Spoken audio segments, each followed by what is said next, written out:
Well, if you've been with us, we have been having discussions about the salvific claims of different belief systems and frameworks. Naturalism, polytheism, henotheism, and now we're going to talk about monotheism.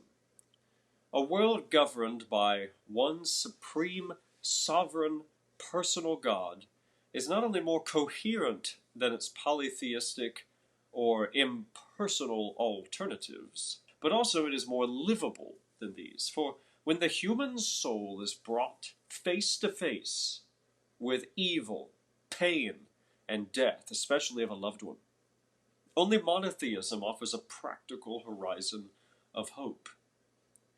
Think about the power of monotheism with an open mind. The soul cannot survive fragmentation. Polytheism breeds anxiety. If the gods are many, their wills may conflict.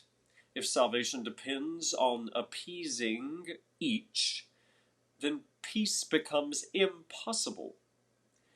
Even deistic or pantheistic frameworks, in which the god is impersonal or disengaged, provide no object of prayer, no source of unending comfort, and no guarantee of ultimate justice. Monotheism alone offers the following existential goods. First of all, moral unity. There is one standard of good, flowing from one nature. Secondly, personal relationship. Prayer is possible because the divine hears. And 3, certainty of justice. Evil will be judged, not recycled or ignored. And 4, redemptive hope. Death is not final, or rather it has the possibility of not being final because the author of life remains. Thus, monotheism is not merely a religious option, it is the necessary structure for any religion that seeks all 4 of these all together to truly address the human condition. Other beliefs may offer 1 or 2 of these, but not all 4 at the same time. So, when dealing with pluralistic alternatives, consider this. First of all, polytheism and some forms of henotheism multiply confusion and diffuse hope. The sufferer must wonder which god to placate, or whether their quarrel may leave him or her orphaned, salvifically speaking. Think about pantheism. It dissolves personhood into cosmic oneness, erasing the individual and rendering evil a mere illusion.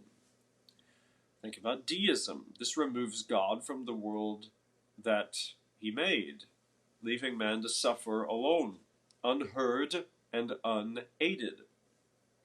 Atheism or agnosticism offers no comfort at all. Evil remains, suffering is arbitrary, and death is either the end or we are uncertain about all these things altogether.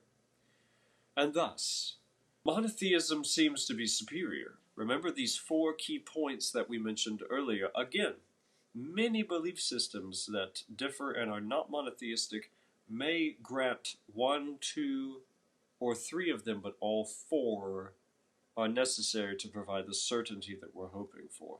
And the final thing I will say is this. Some may say, well, you can feel certain of something that's not true, and that is absolutely true. But we're not dealing quite yet with the historical evidence or scientific evidence or anything like that. Rather, we're trying to see if it's even logical first, if it's even practical and meaningful for us based upon our goals. Everybody wants something, and I believe that it is reasonable to want to be delivered from evil, suffering, and death. And when dealing with something as grave as those issues, I believe that monotheism is a framework in which salvation is most likely. Let me know what you think. Thanks.